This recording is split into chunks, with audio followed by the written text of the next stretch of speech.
Number 38. Sharafuddin Daghestani. I have no power save to knock at thy door, and if I be turned away, at what door shall I knock? In full abandon I put my trust in thee, stretching out my hands to thee, a pleading beggar. Imam Shafi, Munajat. Shaykh Sharafuddin Daghestani was a perfect knower in the divine presence. He was the key to the most inaccessible divine knowledge. He was a true scholar, decorated with the lights of the divine attributes. He was supported by true faith. He was a warrior in the way of God, almighty and exalted. He was the voice for divine presence in his time. He was the Shaykh of Shaykhs in Islamic knowledge. He was the authority for the most specialized, the most precise, and the most difficult matters in every area of knowledge. He was an ocean of knowledge, a whirlwind of spirituality, a waterfall of inspirations, a volcano of divine love, a whirlpool of attraction, a rainbow of divine attributes. He was overflowing with knowledge like the Nile when it floods. He was the carrier of the secret of the Sultan al-Zikr, which no one had carried before his time. He was the master of wisdom in the beginning of the 20th century, and its reviver. He was a genius in the science of the divine law, a scholar in the knowledge of jurisprudence, and a narrator of traditions. Hundreds of scholars used to attend his lectures. He was the mufti of his time. He was also one of the finest calligraphers to copy the Quran. He was the advisor to Sultan Abdul Hamid. He held the position of Shaykh al-Islam, the highest religious authority in the Ottoman Empire. He was respected even by the government of the new Turkish regime at the time of Ataturk.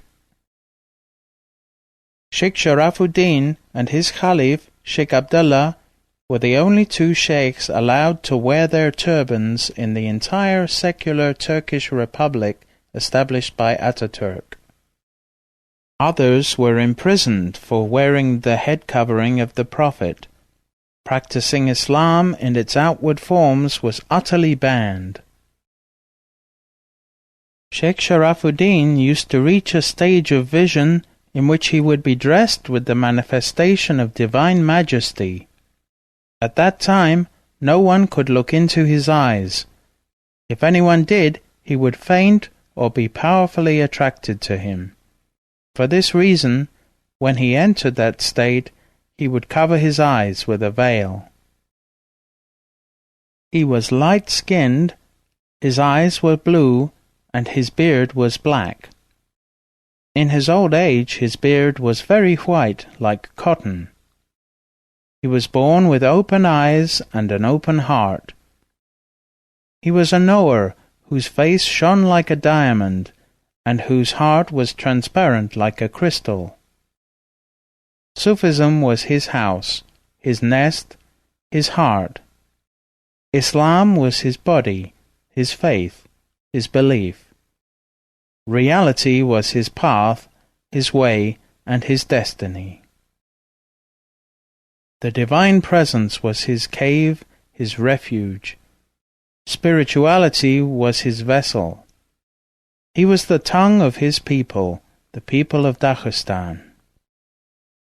He was born in Kikunu, in the district of Ghanib, in the state of Timur Hansuru, in Daghestan, on the 3rd of Dhul-Qa'dah, a Wednesday, 1292 Hijra, December the 1st, 1875, current era.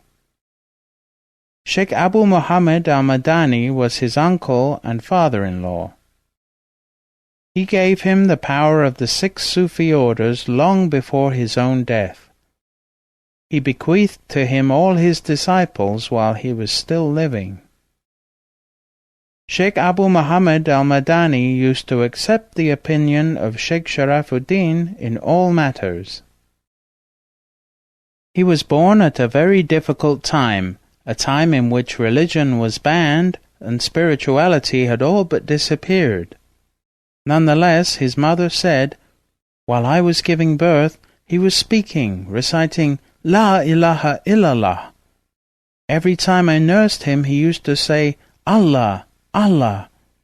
He was so famous for this miracle during his infancy that every woman in his district used to come to see him reciting the name of God while nursing.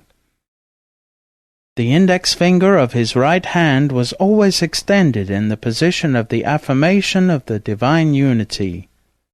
From his childhood, he could hear the trees reciting zikr, the stones reciting zikr, the animals reciting zikr, the birds reciting zikr, the mountains reciting zikr. He was raised very well by his parents, and he was under the supervision of his uncle.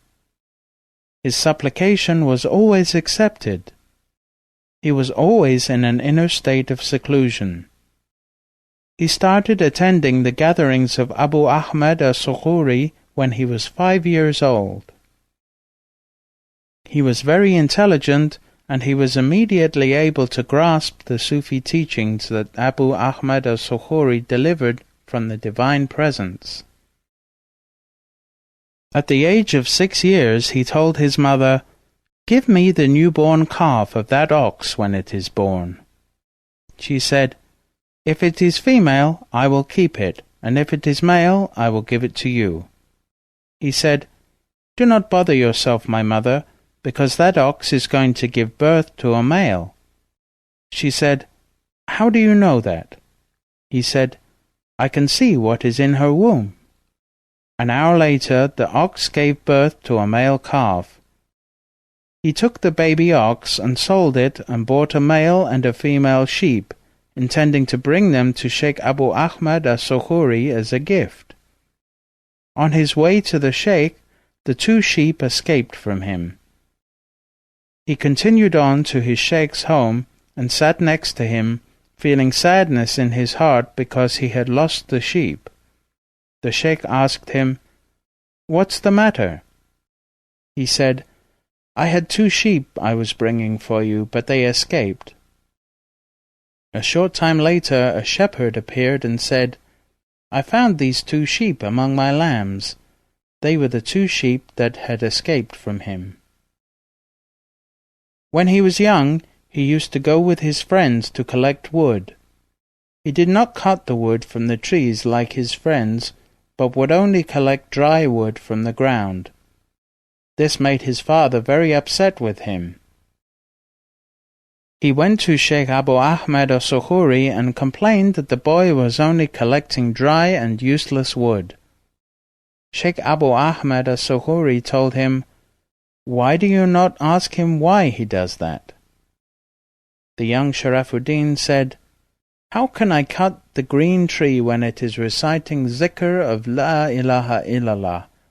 I prefer to collect the dead branches and not to burn the branches that are reciting zikr."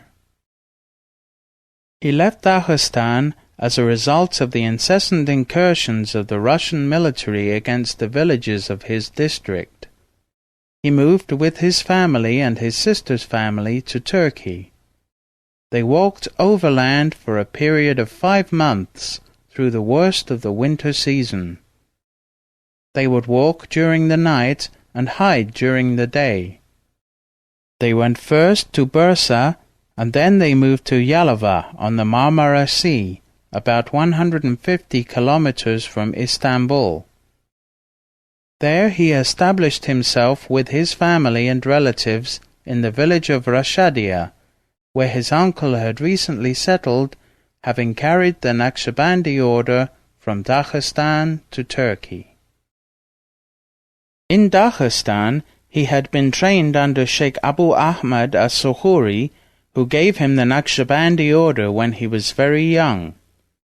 In Rashadia, Turkey, he was trained further by Abu Muhammad al-Madani, his uncle and future father-in-law, whom he helped in establishing a school and building the village's first mosques and khanqa. His uncle welcomed all immigrants escaping from the tyranny of the imperialist and ruthless Russian rule. In addition, many students came to his uncle's school from all parts of Turkey.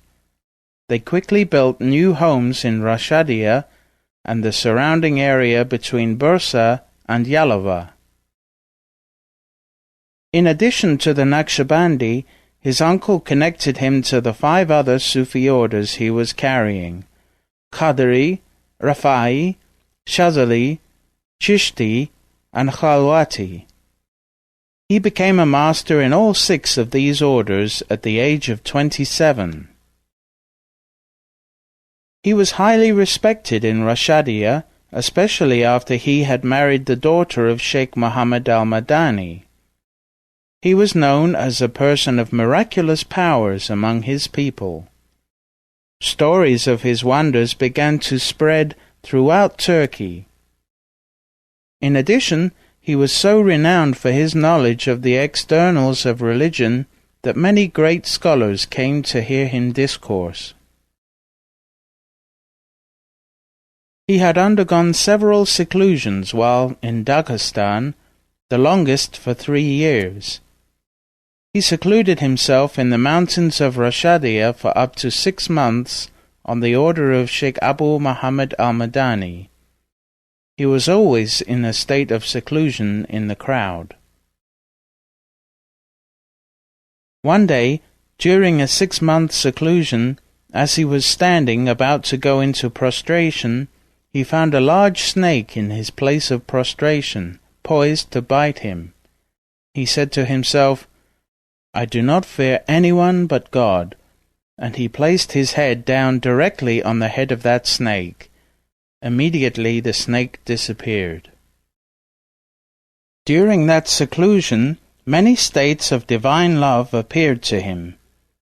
As soon as he emerged from the seclusion, his sheikh withdrew from guiding people and gave all the responsibility of directing and guiding people to Sheikh Sharafuddin.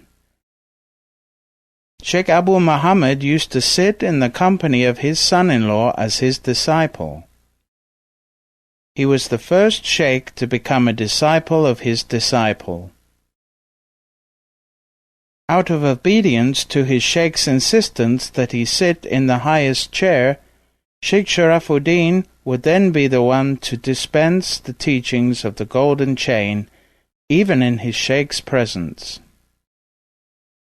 Sheikh Sharafuddin was supported spiritually by the power of Sheikh Jamaluddin al-Khumuki al-Husayni and Sheikh Abu Ahmad al-Sukhuri, his sheikh as a young child in Daghestan. He attained the state of pure love for God. In that state he felt as though his body was on fire with the love of the divine presence. He would run out from his seclusion, take off all his clothes, and dive into the ice-cold water of the river during winter. Whenever he did that, all the villagers could hear the sound of steam coming from the river, like the sound of hot iron being quenched in water. There were still old disciples of Sheikh Sharafuddin alive in 1994 who remembered hearing the sound of water hissing and steaming from hundreds of yards away. Sheikh Sharafuddin was a spiritual inheritor of the Prophet. Through that spiritual connection he reached the state of perfection. He was a descendant of the family of Miqdad ibn al-Aswad, one of the greatest of the companions of the Prophet, who was left to represent him whenever the Prophet would travel from Medina. He reported 42 traditions, among which is, God's messenger said, "On the day of resurrection the sun will come near created beings until it is about a mile from them. Humanity will sweat according to what they have done, The sweat reaches the ankles of some, the knees of others, the waists of others, while some will have their mouths covered by the sweat. And God's messenger pointed his hand at his mouth. Shaykh Sharafuddin had the mark of the hand of the Prophet on his back. He inherited the birthmark from his ancestor Miqdad ibn al-Aswad, in the place where the Prophet had put his hand on his back and made a supplication for him and his descendants. That mark on the back of Shaykh Sharafuddin always gave out light, just as his face used to shine. He received a secret from the Prophet, the ability to see behind him as clearly as he could see in front of him. His uncle, Sheikh Abu Muhammad al-Madani, bestowed on him the caliphate, successorship, of the Sufi order, and leadership of his village. He enlarged the village to take more emigrants, expanding the roads, and brought water into the city. He used to welcome every emigrant coming from Russia, offering them whatever they needed in the way of food and shelter, and asking nothing in return. As a result, the Daghestani people found a new home in place of the home they had left to the Russians. They found happiness and peace in the new land. The emigrants were especially happy to be in the company of a living Shaykh, carrying on the teachings which had flourished in Daghestan, as it had flourished in Central Asia hundreds of years earlier. With him in their village, blessed by his presence with the divine bounty pouring from his blessed person, they found the love and happiness which they had lost under the tyranny of Russian soldiers. From his sayings: On the station of the heart. Whoever enters this station will experience and reach the essence of God's name. It is the Sultan of all names, because it encompasses all their meanings, and to it all attributes return. It is the Word of God that encompasses all these attributes, and that is why it is called the most majestic name. For He is the highest, and He is the glorified, and He is the greatest. It is impossible through the understanding of the mind to harvest the fruit of these secrets. The human body cannot encompass the realities of the meaning of God. It is impossible for human bodies to reach the hidden kingdom of the Unique One. For the people of the essence, there is only wonder and astonishment. Once they enter these stations of hidden knowledge, they are lost, wondering. What then about the people of attributes, those people who are in such high quality that there appears on every one of them an attribute of God, dressing and decorating them? Yet they cannot be decorated by the essence of the name, which encompasses all of the names, except by entering into the hidden secrets of all 99 attributes. At that time they will be allowed to reach a state of unveiling of the light of the name encompassing all names and attributes, the name Allah. If the seeker continues reciting dhikr with the most glorified name, Allah, he will begin to walk in the stages of that dhikr, of which there are 7. Every seeker that continues in doing dhikr of God silently from 5,000 to 48,000 times a day will reach a state of purification in which he becomes impeccable in the dhikr. At that time he will find his heart reciting the name Allah, Allah, without any need to move the tongue. He will build up his internal power by burning up all the filth within, because the fire of the dhikr leaves no impurity behind. Nothing will be left except jewels shining with the power of that spirituality. As the dhikr enters and strengthens in his heart, he will ascend until he reaches the state in which he perceives the dhikr of everything in creation. He will hear everything reciting dhikr with him in the manner that Allah destined for it. He hears each of Allah's creations, its own tone and melody distinct from any other. His hearing of one does not affect his hearing of another, but he hears them all simultaneously and distinctly, and he is able to differentiate between each different kind of dhikr. As the seeker passes through that state, increasing ever more in dhikr, he will see that everyone that God created is reciting the same dhikr as himself. At that time he will realize that he has reached the perfect unique oneness. Everything is reciting the same dhikr and using the same word. Any kind of differences will be erased from his vision, and he will see everyone with him at the same level with the same dhikr. This is the state of unification of everyone in the One. Here he will completely root out all forms of hidden polytheism, shirk, and all creation will appear as one in the One. This is the first of 7 steps on his journey. From the state of unification he will travel to the state of the essence of unification, in which everyone who was existing will be annihilated, and the oneness of God alone will appear. Then he will travel to the primordial state of perfect simplicity, where he will be able to appear in any image. From there he will travel to the state of the keys of the secrets, known as the state of names, in which the archetypes of the creations are made to appear from the unseen into the world of manifestation. This will make him swim in the orbit of names and attributes, and he will know all its hidden knowledge. From there he will travel to the state of the hidden, the essence of all that is hidden. He will know all that is hidden through the unique oneness of the essence. He will see all its powers and all its forms.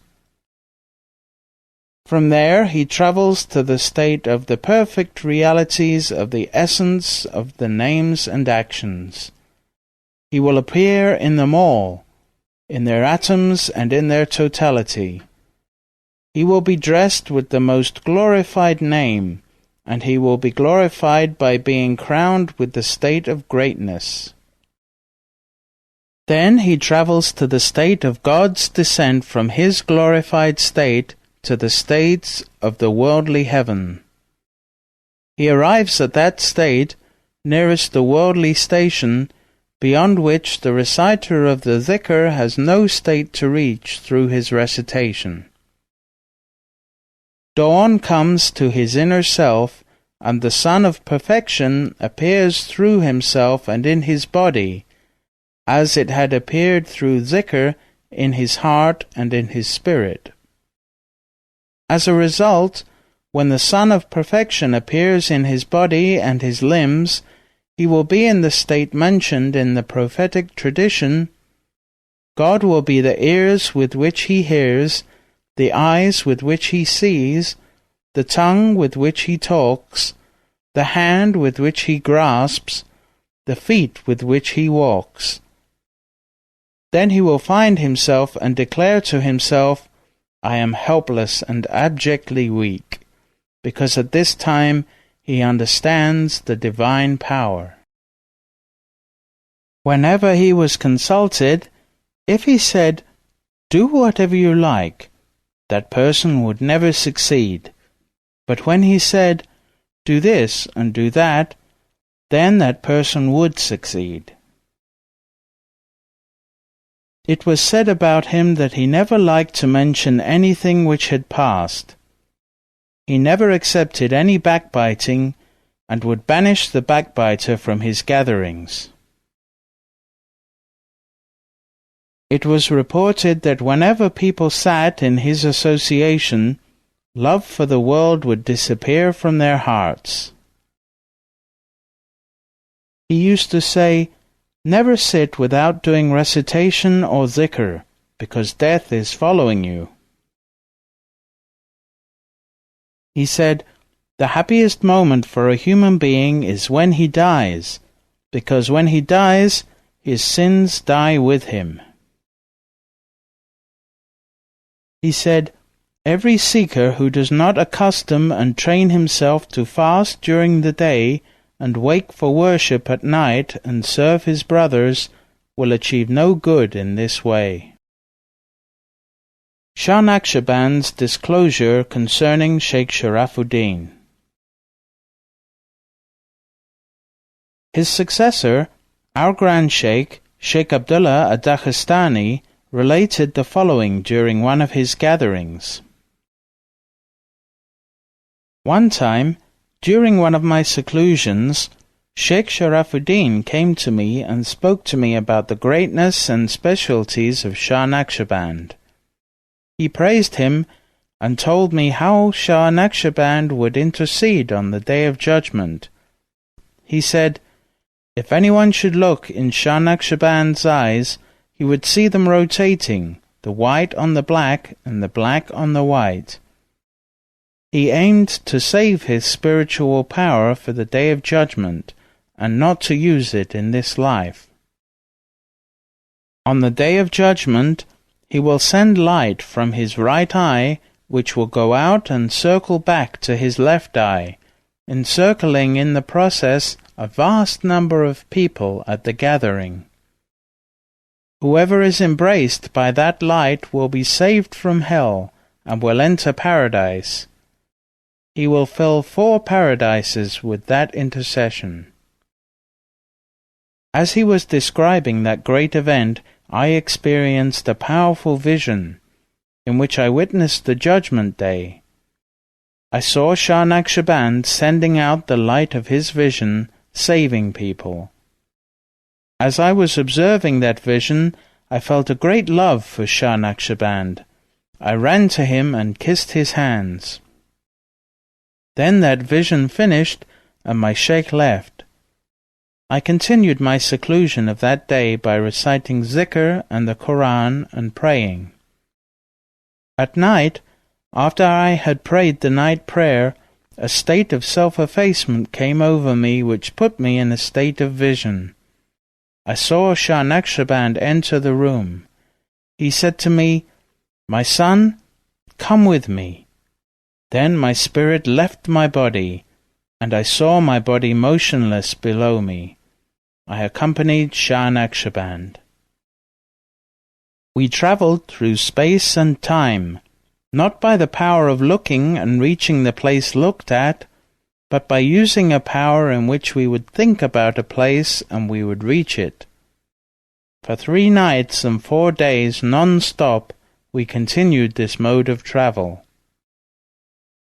It was my custom in my seclusion, when I wanted my daily food and drink, to knock on the floor of my room. Hearing the knocking from downstairs, my wife would bring me my provision. The first day she did not hear any knocking. The second day she again did not hear any knocking. Finally she became so worried she opened the door and found me lying there without movement. She went to Shaykh Sharafuddin and said, "Come and see your son. He looks like he has died." He said to her, "He is not dead. Go back and do not tell anyone. He will return." After 3 days and 4 nights of travelling with that tremendous power, Shah Naqshband stopped. He said, "Do you know who that is appearing on the horizon?" Of course, I knew, but out of respect for the master, I said, "Oh, my master, you know best."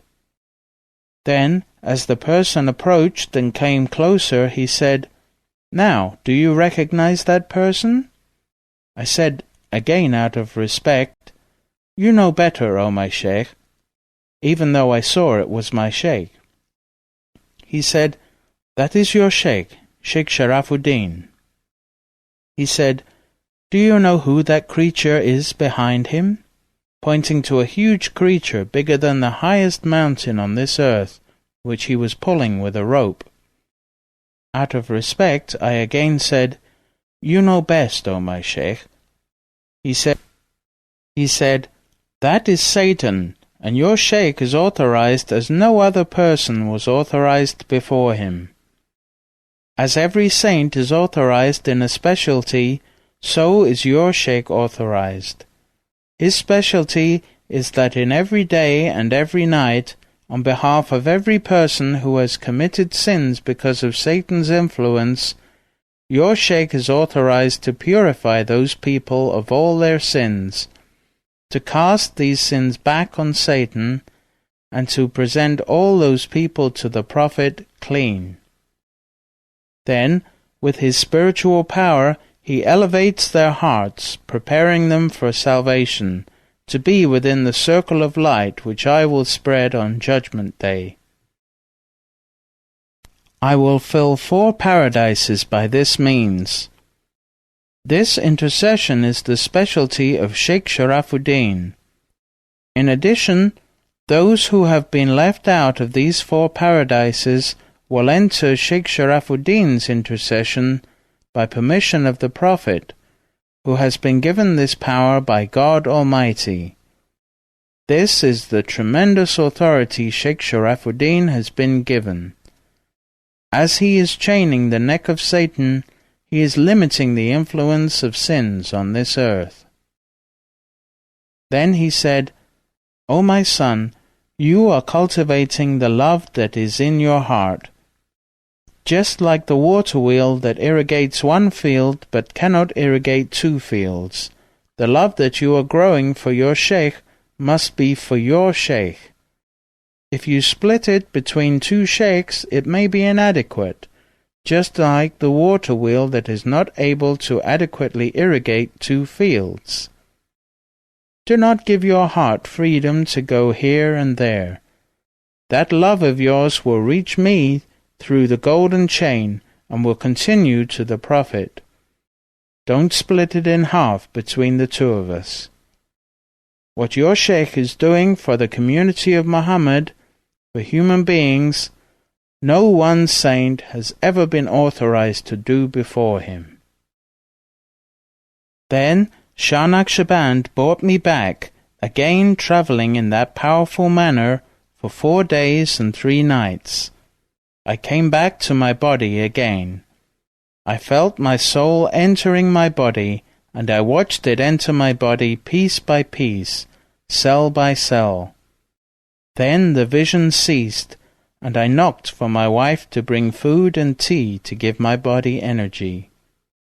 That was Shah Naqshband's disclosure about Shaykh Sharafuddin. One of Shaykh Sharafuddin's disciples, Eskasi Ali Usta, who was 120 years old in 1994 and lived in Bursa, reported, My Shaykh was a wondrous Shaykh. Once, when I was a young man, I was in Istanbul. I had just taken initiation in the order from Shaykh Sharafuddin. I met one of my friends from Daghestani, but he was stubborn and did not believe in Sufism. I thought that I would speak to him and soften his heart and tell him of my Shaykh's miraculous powers. Instead, he was able to convince me and change my beliefs. I put my beads on the wall and stopped reciting zikr. Almost immediately I was overcome by my desires, and twice I committed major sins. After 1 week, I went to Sarkisi, and I saw the Shaykh on the way. He was also walking in that district, on his way to Rashadia. When I saw him coming from one side, I ran to the other side to try and avoid him. When I hid myself on the other road, I felt a hand on my neck, and the Shaykh was addressing me. "Where are you going, O Ali?" I returned with him, and on the way I was thinking, I cannot hide myself from the Shaykh any more, and the Shaykh cannot bring me back any more. We continued until we met someone named Hussein Effendi. The Shaykh told me, "When you first came to me, I looked at you and I saw bad character in you. Everyone has good character mixed with bad character. When you took initiation, all the bad actions you had done previously I changed into good actions, except two, sexual desire and anger. Last week we removed from you those two bad characteristics, desire and anger." When he mentioned these two things, I knew he had been sitting with me seeing my sexual desire and my anger, and I began to cry and cry and cry.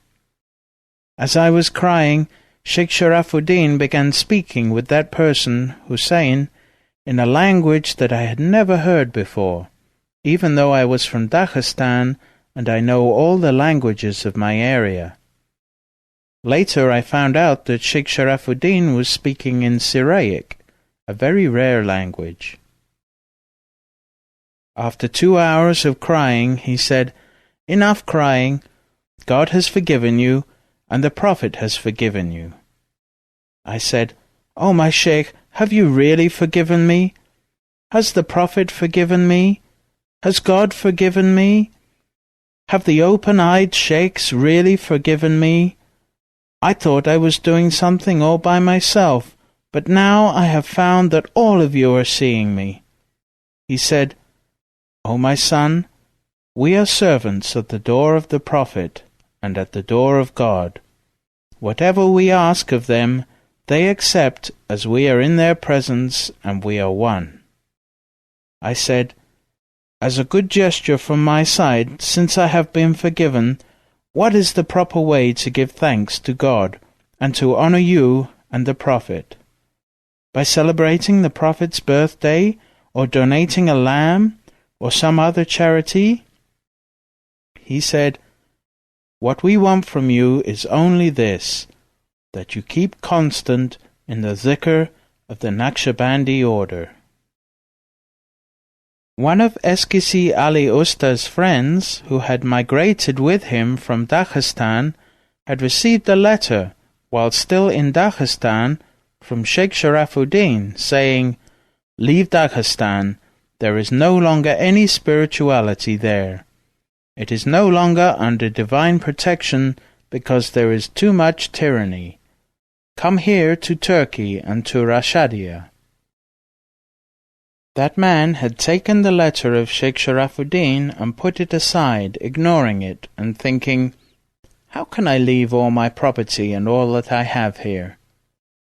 Soon the Russians conquered his town and took everything from him. Then he remembered the letter that the Shaykh had sent. He finally managed to escape to Turkey and to Rashadia. He had lost his family and his property as a result of his delay. One time, Shaykh Sharafuddin came to Istanbul. He stayed at the Hotel Maserat. He was asked by a person named Sheikh Zia, "How are you going to die?" He said, "Is that an important question to you, how I am going to die?" He said, "It came to my heart to ask that question." He said, "I will die when we have an invasion from Armenia, and there will be a great deal of oppression at that time."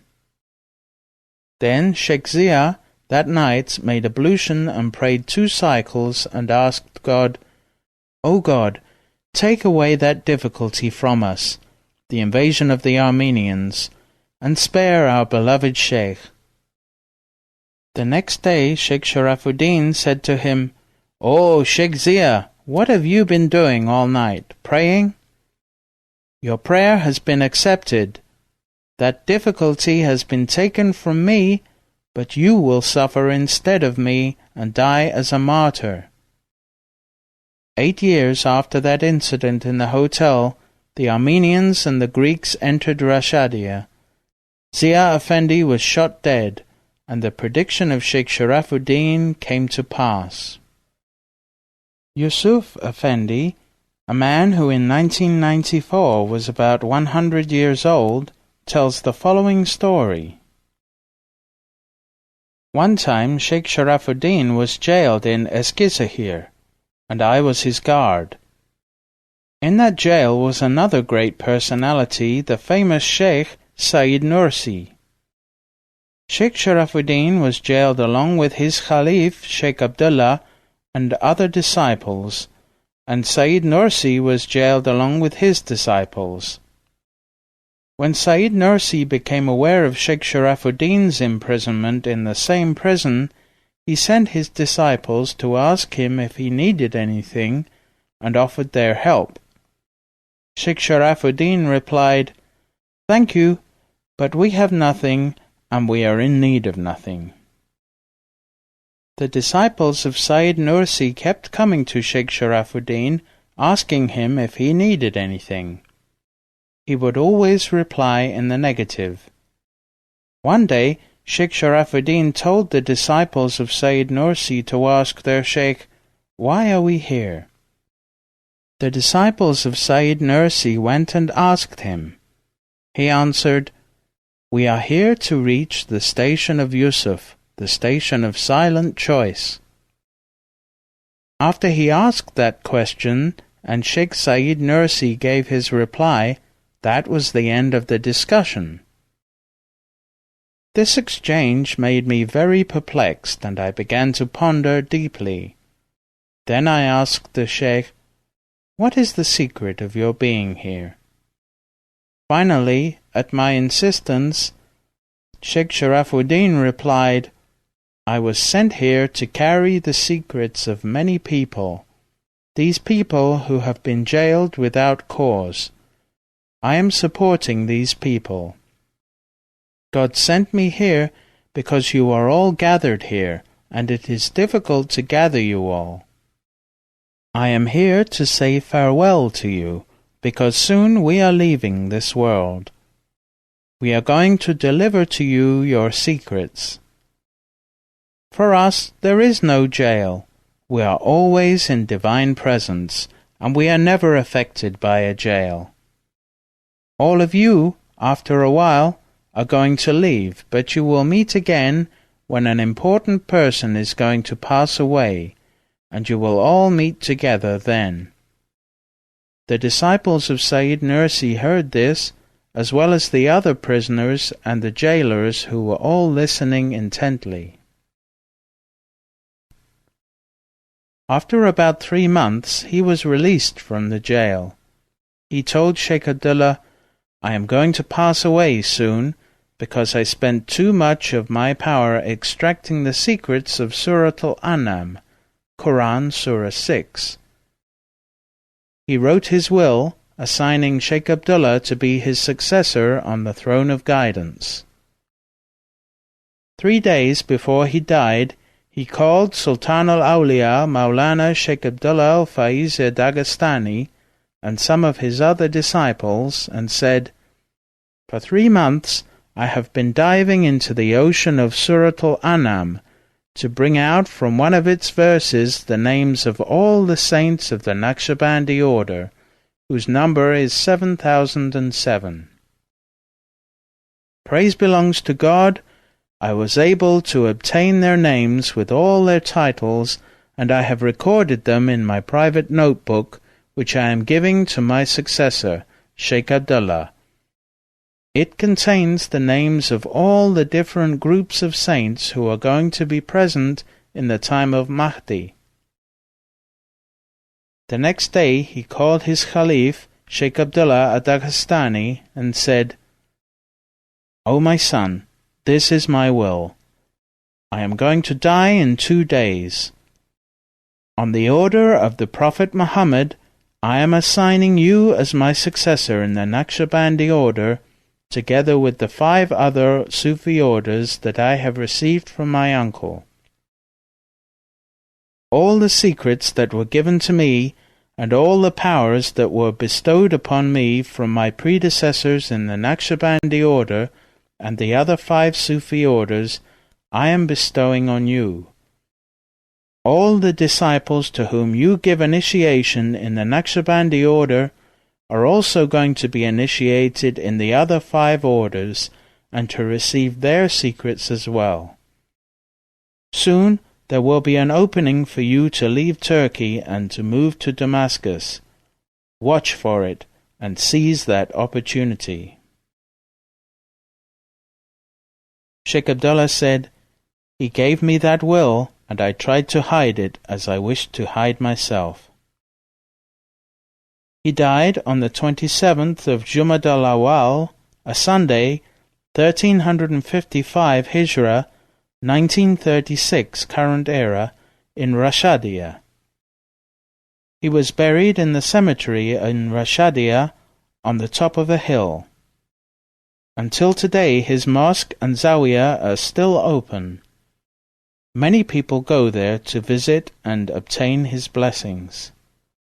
The same beads that Shaykh Sharafuddin used to conduct the Khatim ul-Khwajagan, Zikr of the Masters, are still there, hanging on the wall.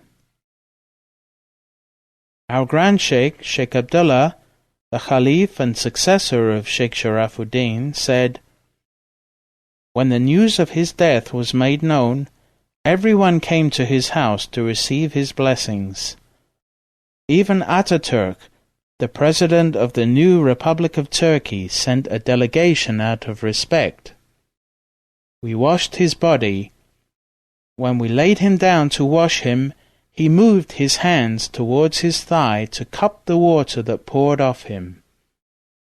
All his disciples came and drank from the water of that ritual purification, as had been done by Ali with the water used for the washing of the Prophet's blessed body.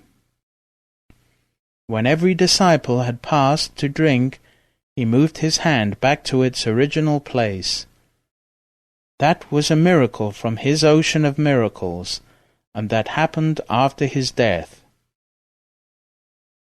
When we buried him the next day, more than 300,000 people came to his funeral. The city could not accommodate that crowd of people. They came from Yalova, Bursa, and Istanbul. It was an enormous crowd and a huge mass of sobbing people. Men were crying, women wailed, and children were crying as well. May God Almighty raise up His saints in every century. One of his disciples, Yusuf Effendi, said, "It is true that we never found ourselves in the same place with all of his disciples. There were too many.